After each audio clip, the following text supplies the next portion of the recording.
رقيبا يا أيها الذين آمنوا اتقوا الله وقولوا قولا سديدا يصلح لكم أعمالكم ويغفر لكم ذنوبكم ومن يطع الله ورسوله فقد فاز فوزا عظيما أما بعد فإن أصدق الحديث كتاب الله وأحسن الهدي هدي محمد صلى الله عليه وعلى آله وسلم وشر الأمور محدثاتها وكل محدثة بدعة وكل بدعة ضلالة وكل ضلالة في النار. Alhamdulillah, kita bersyukur pada Allah Subhanahu wa taala pada hari ini, hari Jumat malam Sabtu waktu Indonesia dan Jumat sore waktu Arab Saudi, 8 Jumadil Ula 1444 Hijriah. Kita dimudahkan oleh Allah Subhanahu wa taala untuk duduk bersama mengkaji kembali ayat-ayat suci Al-Quran dan hadis-hadis Rasul Sallallahu Alaihi Wasallam bersama Islamic Cultural Center Dammam Al-Qism Al-Lughah Al-Indonesia, bersama ICC Dammam bagian atau divisi bahasa Indonesia Kerajaan Arab Saudi. Salawat dan salam semoga selalu Allah berikan kepada Nabi kita Muhammad sallallahu alaihi wasallam, pada keluarga beliau, para sahabat, serta orang-orang yang mengikuti beliau sampai hari kiamat kelak. Dengan nama-nama Allah yang husna dan sifat-sifatnya yang ulia, kita berdoa, Allahumma inna nas'aluka ilman nafi'an wa rizqan tayyiban wa amalan mutaqabbala, Allahumma amin. Ahibati fillah, afanillahu wa iyyakum, kaum muslimin yang saya cintai karena Allah, semoga Allah Subhanahu wa taala selalu memberikan afiat kepada kita di dunia dan di akhirat. Pada kesempatan kali ini kita ingin membahas sebuah tema yang berkaitan dengan al-istishfa bil Quran, yaitu berobat dengan Al-Quran. Dan berobat dengan Al-Quran ini saya ambilkan dari sebuah kitab, yaitu yang ditulis dengan judul Al-Istishfa'u bil Quran, yang merupakan tulisan dari Fadilatul Syekh Al-Ustadz Ad-Doktor Profesor Dr. Ali bin Ghazi At-Tuwaijiri, salah seorang dosen pengajar di Universitas Islam Madinah dan juga guru besar di Masjid Nabawi dalam bidang tafsir. Salawat dan kemudian kita ingin membaca dari kitab ini insyaallah ta'ala. Baik. Poin pertama yang akan kita bahas adalah bahwa apa dalil yang menunjukkan bahwa Al-Quran sebagai obat penyembuh. Salah satu dalil yang menunjukkan bahwa Al-Quran sebagai obat penyembuh adalah Allah Subhanahu wa ta'ala berfirman di dalam surat Al-Isra ayat 82, wa nunazzilu minal qur'ani ma huwa shifa, yang artinya dan kami turunkan dari Al-Quran yang merupakan obat penyembuh, wa rahmatun lil mu'minin, dan rahmat untuk orang beriman. Kalau kita perhatikan sisi pendalilan dari surat Al-Isra ayat 82 bahwa Al-Quran adalah obat penyembuh, maka sangat jelas di dalam ayat tadi yang menunjukkan bahwa Al-Quran adalah obat penyembuh, yaitu ma huwa syifa. Ma di sini ismul mausul yang merupakan obat penyembuh.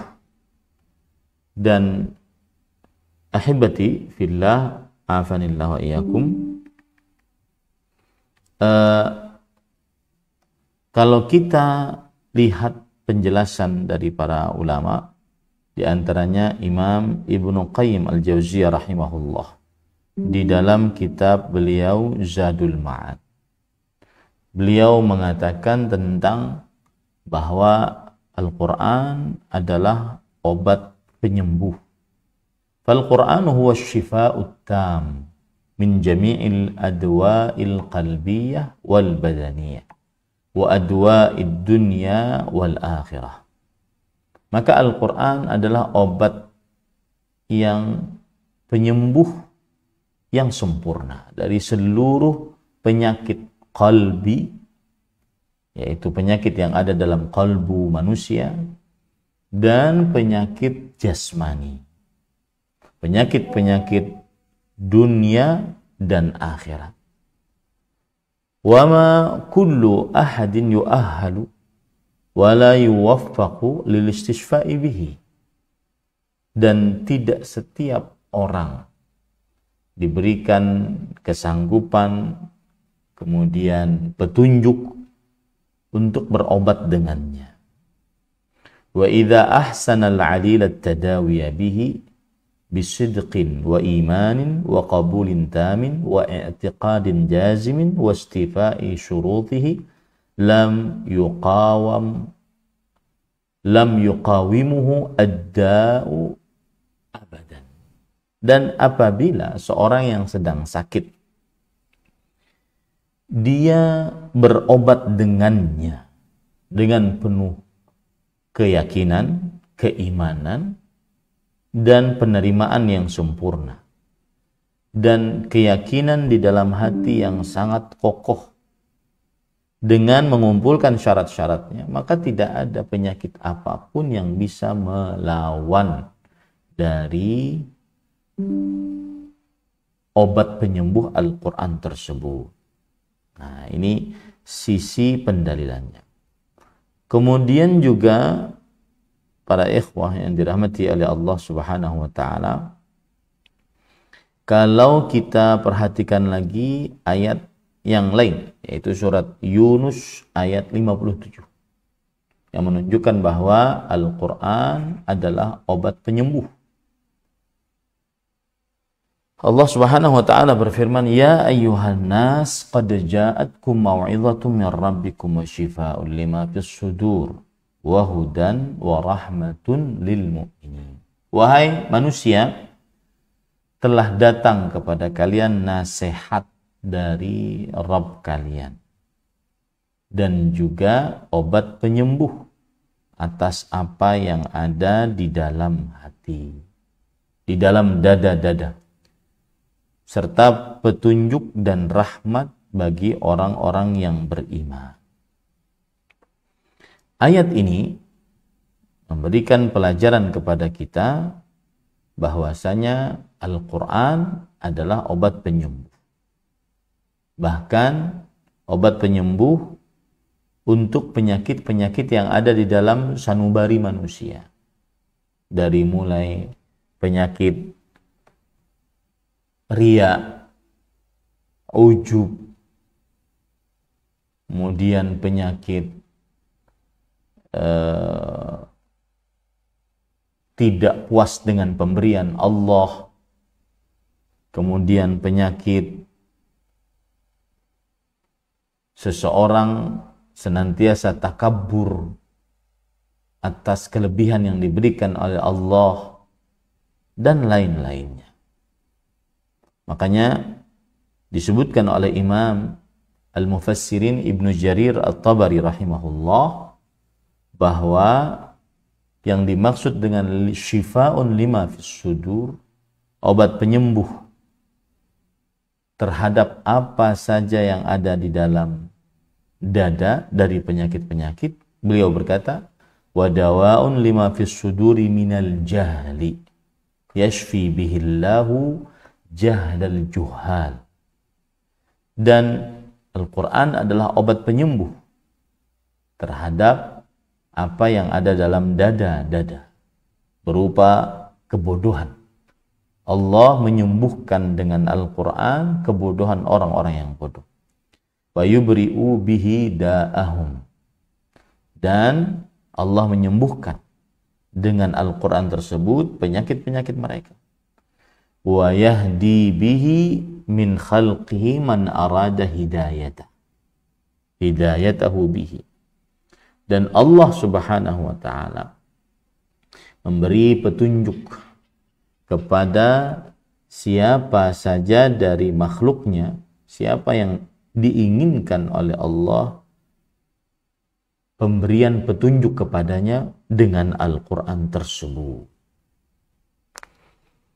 Kemudian para ikhwan yang dirahmati oleh Allah, adapun Imam Ibnu Katsir menafsiri ayat ini, beliau mengatakan wa syifa'un lima fis sudur, obat penyembuh terhadap apa yang ada dalam dada, minasyubahi wasyukuk, yaitu obat penyembuh dari syubhat, hal-hal yang samar-samar dan keraguan-keraguan. Wa huwa izalatu ma fiha min rijsin wa danas, yaitu menghilangkan apa yang ada dalam qalbu berupa kotoran dan juga penyakit-penyakit. Makanya salah satu obat yang paling istimewa mengobati penyakit COD, yaitu penyakit was-was yang diderita oleh sebagian anak muda di zaman sekarang. Penyakit insecure yang diderita oleh sebagian orang-orang yang tidak percaya diri, selalu merasa was-was, adalah dengan membaca Al-Quran. Lihat lagi penjelasan dari Syekh Abdurrahman bin Nasir As-Sa'di rahimahullah di dalam kitab beliau Tafsir As-Sa'di, Taisir Karimur Rahman fi Tafsir Kalamil Mannan. Beliau mengatakan yang dimaksud dengan syifa'ul lima fis sudur, penyembuh bagi penyakit yang ada dalam hati, wa huwa hadzal Qur'anu syifa'un lima fis suduri min amradhish syahawatis saddati anil inqiyadi lisyara' wa amradish syubuhatil qadihati fil ilmi al-yaqini.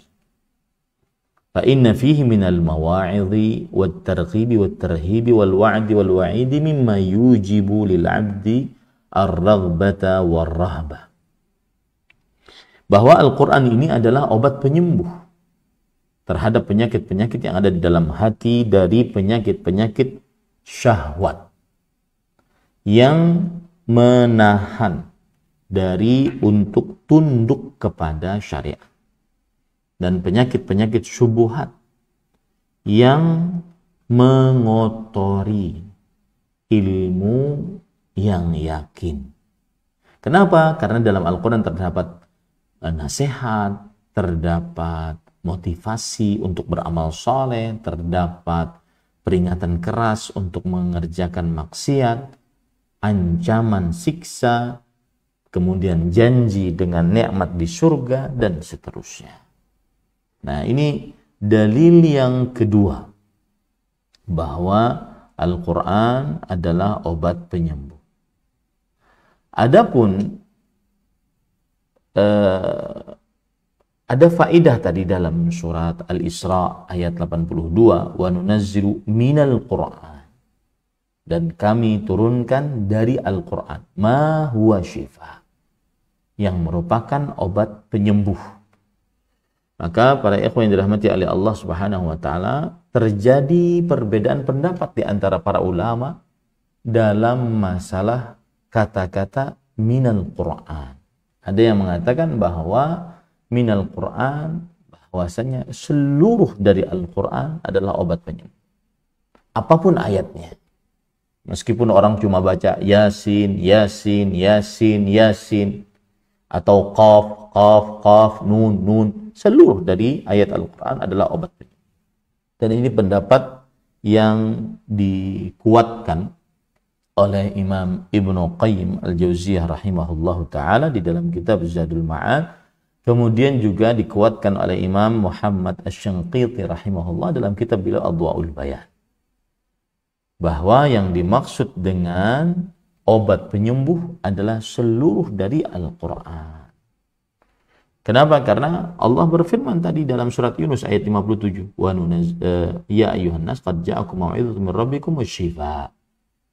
Wahai manusia, telah datang kepada kalian nasihat dari Rabb kalian dan obat penyembuh. Di situ nakirah, kata yang belum ditentukan apa dan siapanya, belum dijelaskan, menunjukkan kepada keumuman bahwa Al-Quran seluruhnya adalah obat penyembuh.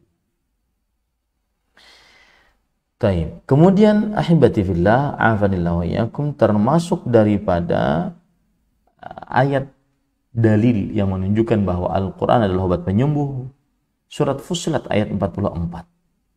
Allah Subhanahu wa ta'ala berfirman, "Law ja'alnahu Qur'anan a'jamiyyan laqalu laula fussilat ayatu a'jamiyyu wa 'arabi qul huwa lil ladzina amanu hudan wa shifaa." Yang artinya, jikalau Al-Qur'an dijadikan dengan selain bahasa Arab, ya, maka niscaya mereka akan mengatakan, mengapa tidak dijelaskan ayat-ayatnya? Apakah patut Al-Quran dengan bahasa selain bahasa Arab? Sedangkan Rasul Shallallahu Alaihi Wasallam adalah orang Arab. Maka katakanlah wahai Muhammad Shallallahu Alaihi Wasallam, Al-Quran itu adalah petunjuk dan obat penyembuh.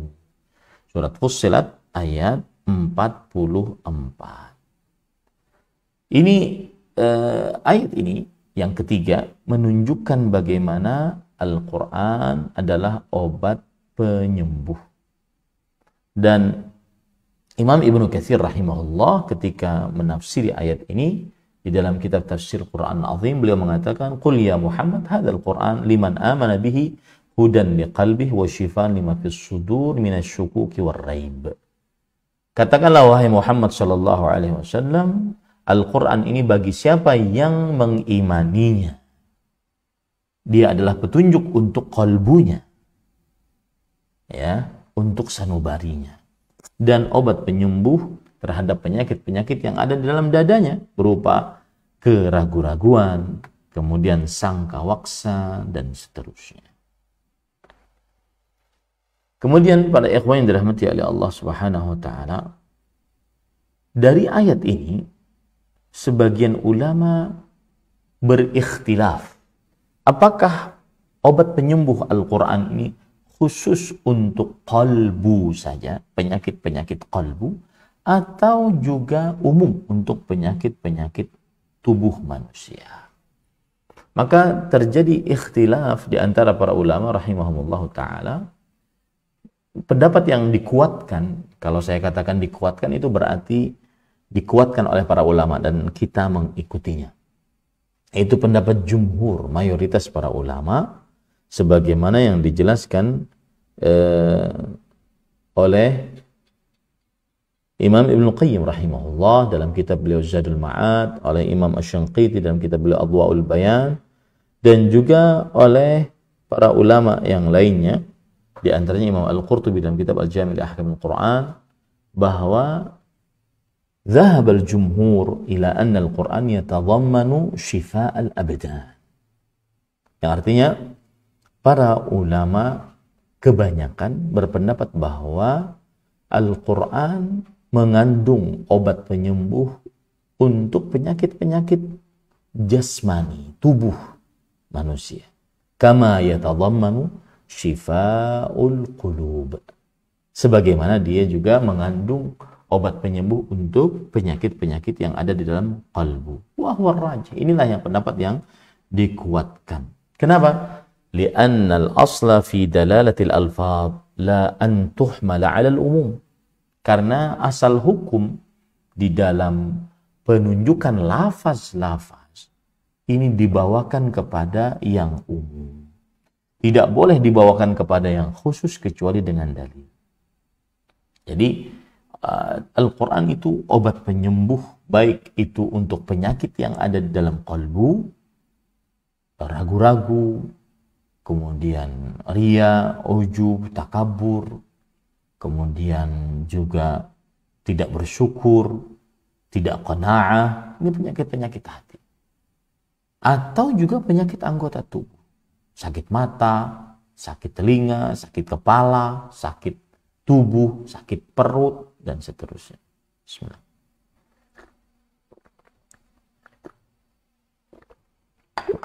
Taib. Kemudian, itu tadi dalil dari Al-Quran tentang bahwa Al-Quran adalah obat penyembuh.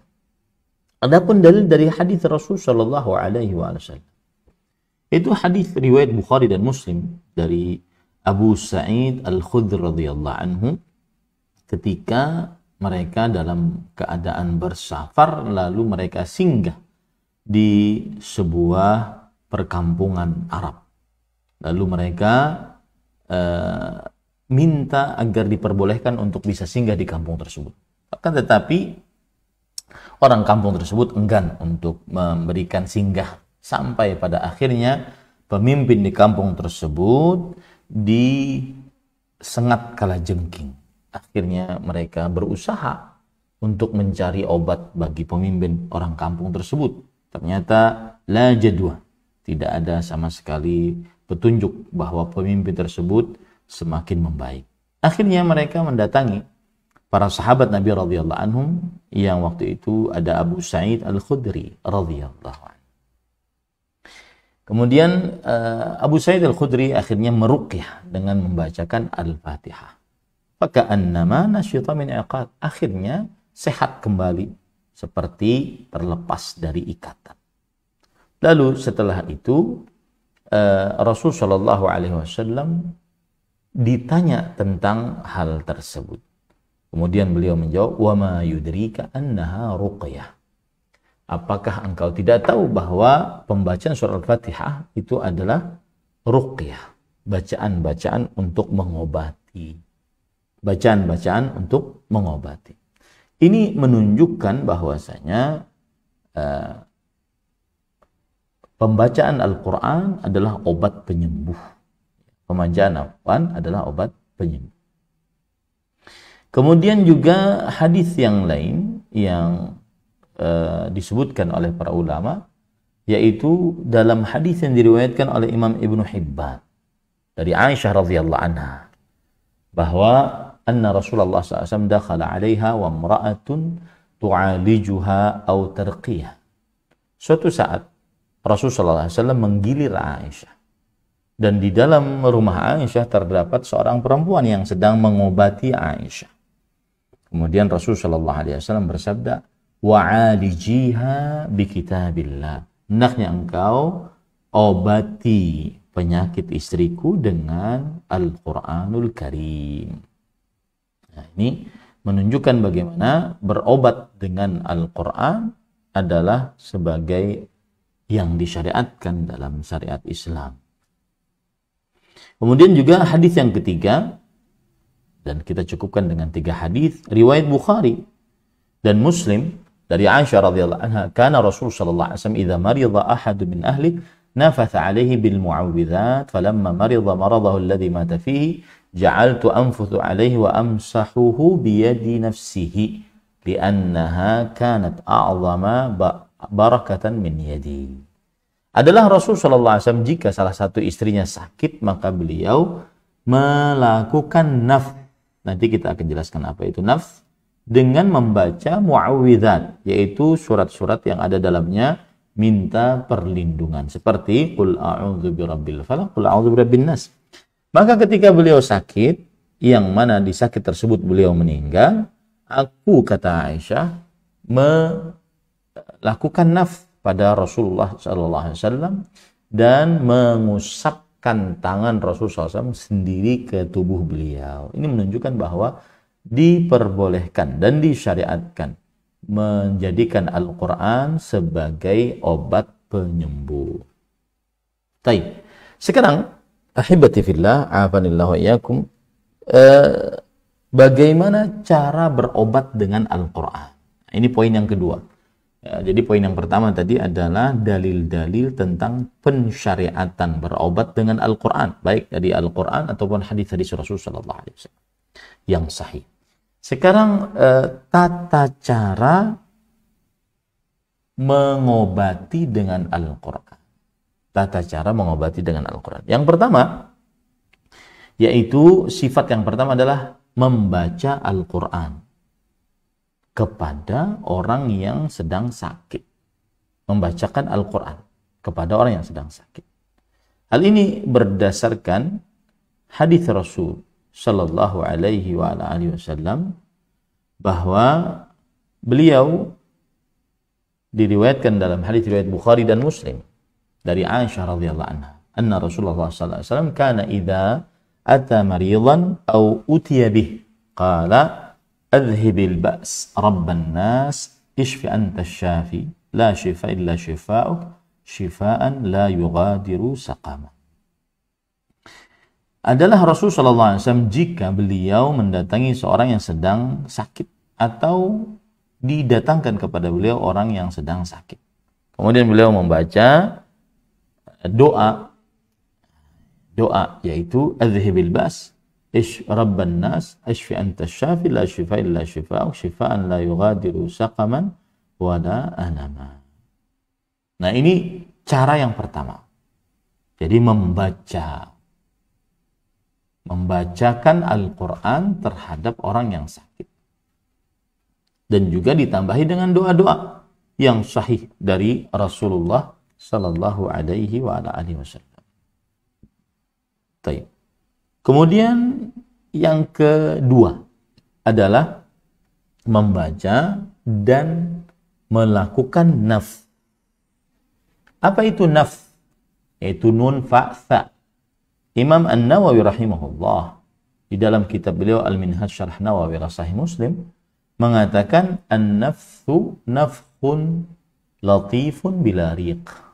Nafkh yaitu meniup dengan lembut tanpa ada ludah. Ya, tanpa ada ludah. Dan para ulama dari mulai para sahabat, para tabi'in, dan para tabi'ut tabi'in bersepakat atas kebolehan melakukan nafth saat mengobati dengan Al-Quran. Jadi membacai Al-Quran terhadap orang yang sedang sakit, kemudian melakukan nafth. Kemudian melakukan apa? Nafth, yaitu meniup, seperti itu ya, tanpa ada ludah. Meniupnya dengan pelan tanpa ada ludah. Baik.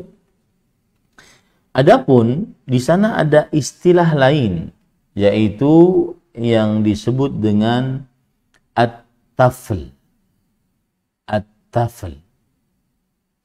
Maka pada ikhwan yang dirahmati oleh Allah Subhanahu wa taala, at-tafl adalah meniup dengan disertai sedikit ludah. Nah, ini namanya at-tafl, ta fa lam. Ya, nanti ada cara yang ketiga kita lakukan, kita akan pelajari nanti. Jadi yang kedua tadi membaca dan melakukan nafth.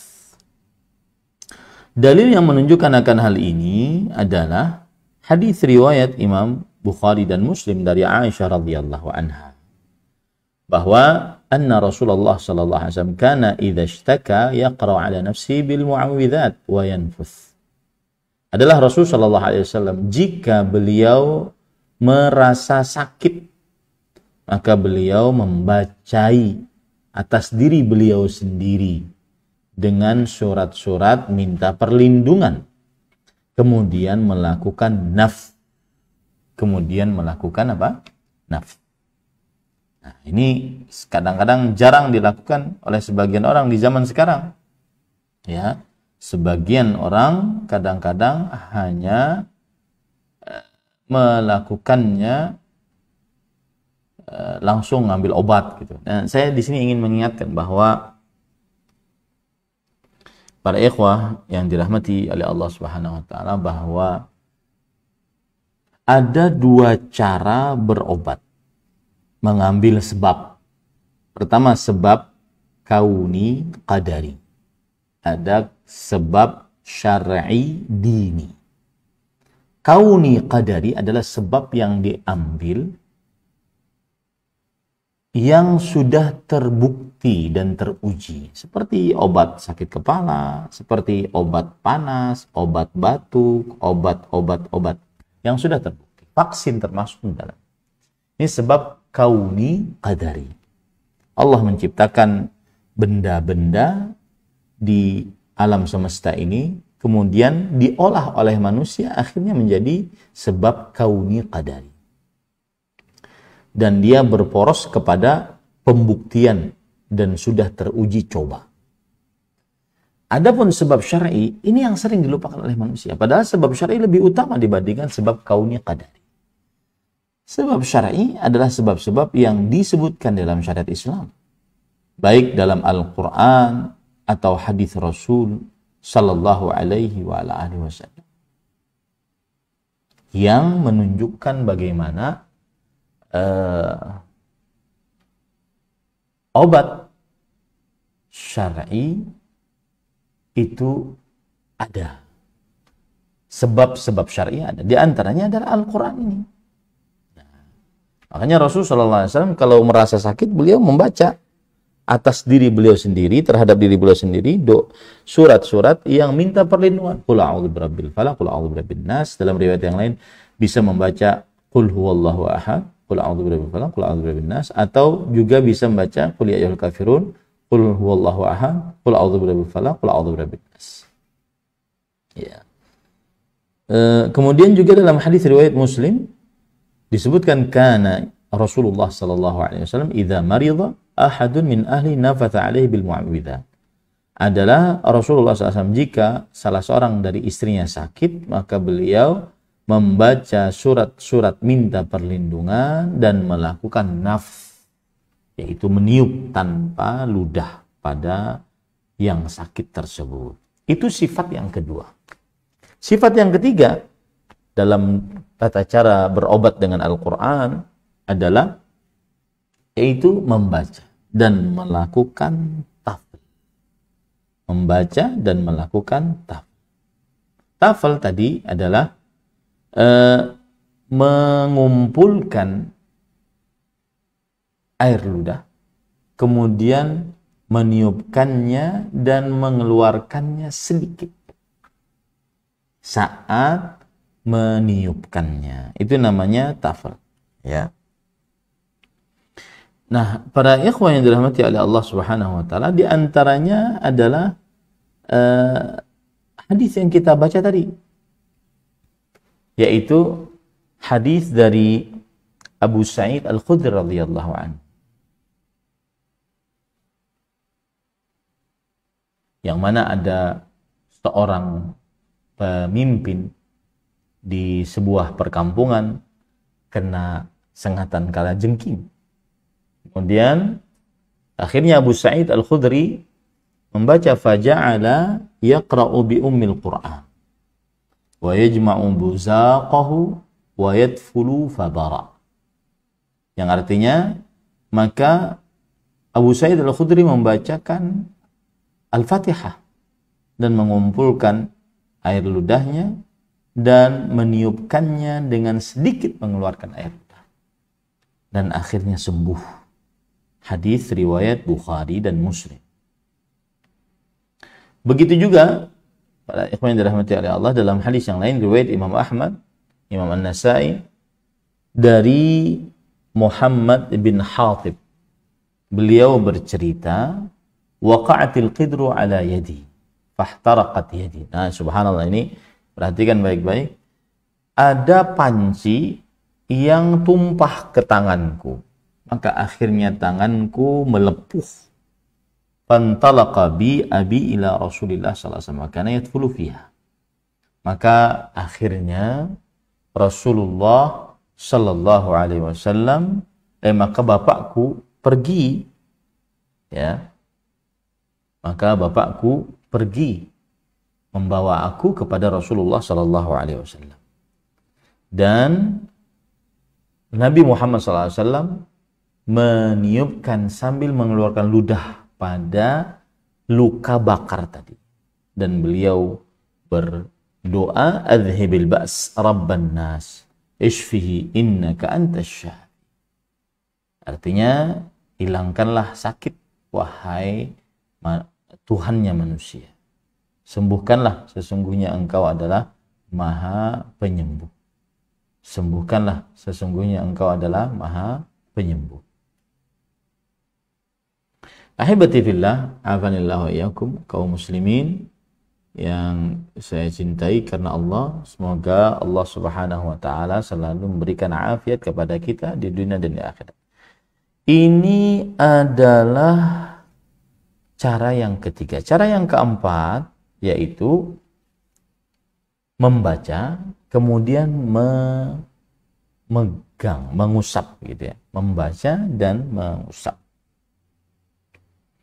Seperti misalkan dalam hadis yang diriwayatkan oleh Imam Bukhari dan Muslim dari Aisyah radhiyallahu anha, anna Rasulullah sallallahu alaihi wa ala alihi wasallam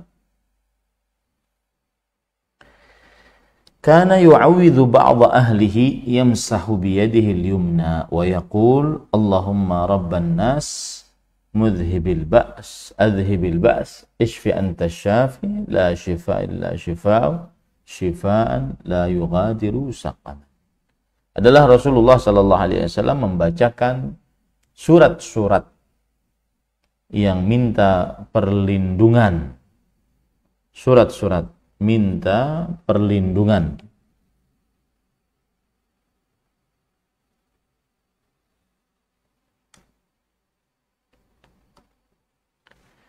minta perlindungan dan mengusap dengan tangan kanannya. Kemudian beliau berdoa, Allahumma rabban nas adhibil ba's ishfi anta syafi la shifaa illa shifaa'u shifaan la yughadiru saqam. Nah, ini kalau kita perhatikan tadi bahwa obat penyembuh Al-Quran itu bukan hanya untuk penyakit qalbu, tetapi juga penyakit badan. Seperti terbakar tadi. Ya, seperti terbakar tadi. Kemudian, ahibati fillah, afanillahu iyyakum. Sifat yang kelima yaitu membaca, meletakkan tangan di atas tempat yang sakit lalu mengusap. Membaca, meletakkan tangan di atas tempat yang sakit lalu mengusapnya. Sebagaimana hadis yang diriwayatkan oleh Imam Bukhari dan Imam Abu Daud dari Aisyah binti Sa'ad. Sa'ad yang dimaksud di sini adalah Sa'ad bin Abi Waqqas. Anna abaha, bahwasanya bapak beliau yaitu Sa'ad bin Abi Waqqas, qala ishtakaitu bi Makkah. Beliau bercerita, Sa'ad bin Abi Waqqas radhiyallahu anhu bercerita, aku sakit saat berada di kota Mekah. Faja'an Nabi sallallahu alaihi wasallam ya'uduni. Lalu Nabi Muhammad SAW menjengukku, wa wada'a yadahu ala jabhati, dan meletakkan tangannya di atas dahiku. Thumma masaha sadri wa batni. Kemudian mengusap dadaku dan perutku. Jadi seperti ini, mengusap dadaku dan perutku. Lalu berdoa, Allahumma shfi Sa'dan wa atmim lahu hijrata. Ya Allah, sembuhkanlah Sa'ad dan sempurnakanlah hijrahnya. Karena Sa'ad bin Abi Waqqas orang Mekah, sudah berhijrah ke kota Madinah. Lalu ketika penaklukan kota Mekah, sakit lagi di kota Mekah. Tidak bisa kembali ke Madinah. Karena orang kalau sudah berhijrah tidak boleh kembali untuk tinggal kembali di kota Mekah. Karena dia sudah berhijrah. Namanya juga muhajirin. Ya. Nah, kemudian itu dalil bahwa membaca, mengusap, dan membaca, meletakkan tangan kanan di tempat yang sakit lalu mengusapnya. Begitu juga dalam hadis riwayat Muslim dari Utsman bin Abil As Ats-Tsaqafi radhiyallahu anhu, annahu syaka ila Rasulillah sallallahu alaihi wasallam waja'an yajiduhu fi jasadihi mundu aslam, bahwa beliau mengeluh kepada Rasul sallallahu alaihi wasallam sebuah penyakit yang beliau rasakan semenjak beliau masuk dalam agama Islam. Di dalam tubuh beliau ada sakit gitu. Kemudian Rasul sallallahu alaihi wasallam bersabda, "Dha' yadaka 'ala alladhi ta'allama min jasadik." Letakkan tanganmu di atas badanmu yang terasa sakit. Wa qul bismillah thalathan, dan ucapkanlah bismillah, bismillah, bismillah 3 kali. Wa qul sab'a marrat a'udzu billahi wa qudratihi min syarri ma ajidu wa uhadir. Dan ucapkanlah sebanyak 7 kali a'udzu billahi wa qudratihi min syarri ma ajidu wa uhadir. A'udzu billahi wa qudratihi min syarri ma ajidu wa uhadir. Kemudian di dalam riwayat Imam An-Nasa'i disebutkan, "Dha' yaminak 'alal makani alladhi tashtaki." Letakkanlah tangan, tidak ada ilah yang berhak diibadahi kecuali Engkau. Nah, itu banyak doa-doa ya. Doa juga doa Nabi Yunus alaihissalam. Nah, itu satu. Yang kedua adalah semestinya seseorang saat dalam keadaan sulit itu mencontoh dari para salafus saleh. Berdoa belum sembuh-sembuh, mencontohlah para salafus saleh. Akhirnya mereka senantiasa bersyukur atas apa yang Allah telah berikan. Di antaranya kisah dari Abdullah bin Zaid Al-Jarmi, Abu Qilabah, seorang tabi'i muridnya Abdullah bin Abbas radhiyallahu anhu. Beliau matanya rabun, telinganya lemah pendengaran, kemudian setelah itu tangannya buntung, kakinya buntung. Ya.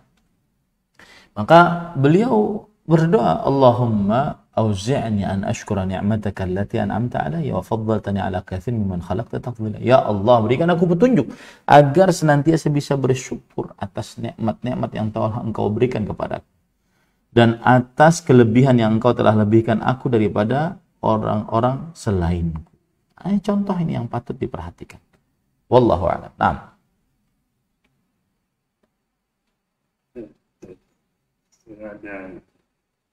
Tinggal 2 menit lagi waktu maghrib di ya. Mungkin saya baca satu pertanyaan aja. Nah, ini ada beberapa pertanyaan serupa tentang penyembuhan dengan cara meminta air, terus air itu dibacakan dari Al-Quran gitu.